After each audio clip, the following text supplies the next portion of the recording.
গবেষণায় দেখা যায় ক্রমবর্ধমানভাবে পুরুষের মধ্যে বিবাহ ভীতি বাড়ছে। বাংলাদেশের সংবিধান অনুসারে ছেলেদের বিয়ের বয়স ২১ বছর, কিন্তু বয়স হলেও বিয়ে করতে চান না অনেকেই। আবার প্রেমের সম্পর্ক থাকলেও পুরুষ বিয়ের প্রতিশ্রুতি দিতে চান না। গবেষকদের ধারণা, মনস্তাত্ত্বিক ও সামাজিক কারণে তাদের মধ্যে ভীতি তৈরি হয়েছে। পুরুষদের মতে প্রেমিকা ও স্ত্রীর মধ্যে অনেকটাই পার্থক্য আছে। প্রেমের সম্পর্কে আবেগের আশ্রয় থাকলেও বিয়ের বাস্তবতা একেবারেই ভিন্ন। প্রেমিকা থাকা অবস্থায় সহনশীল থাকেন মেয়েরা, বিয়ের পর স্বামীকে নিয়ন্ত্রণের চেষ্টা করেন প্রায় সব স্ত্রী। এই বিষয়টিকেই ভয় পান পুরুষরা, কারণ জীবনের স্বাধীনতা হারাতে বেশিরভাগ পুরুষই চান না। তাদের ধারণা থাকে বিয়ের পর হয়তো স্ত্রী সব বিষয়ে কর্তৃত্ব করবেন, তাকে নিয়ন্ত্রণের চেষ্টা করবেন স্ত্রী। আচরণ ও অভ্যাসে পরিবর্তন আনার ভয়ে পুরুষ বিয়ে থেকে দূরে থাকতে চায়। গবেষণায় দেখা গেছে বিয়ের পর স্বামী স্ত্রী উভয়ের দৃষ্টিভঙ্গির পরিবর্তন হয়।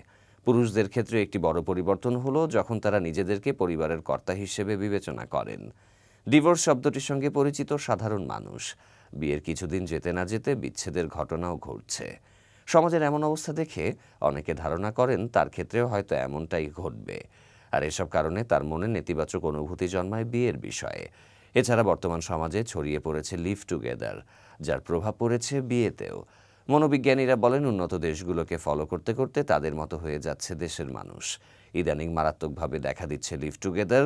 যদি কোনো দায়বদ্ধতা দায়িত্ব ছাড়া সমস্ত চাহিদা পূরণ হয়, তাহলে বিয়ের আগ্রহ তো স্বাভাবিকভাবেই কমে যাবে।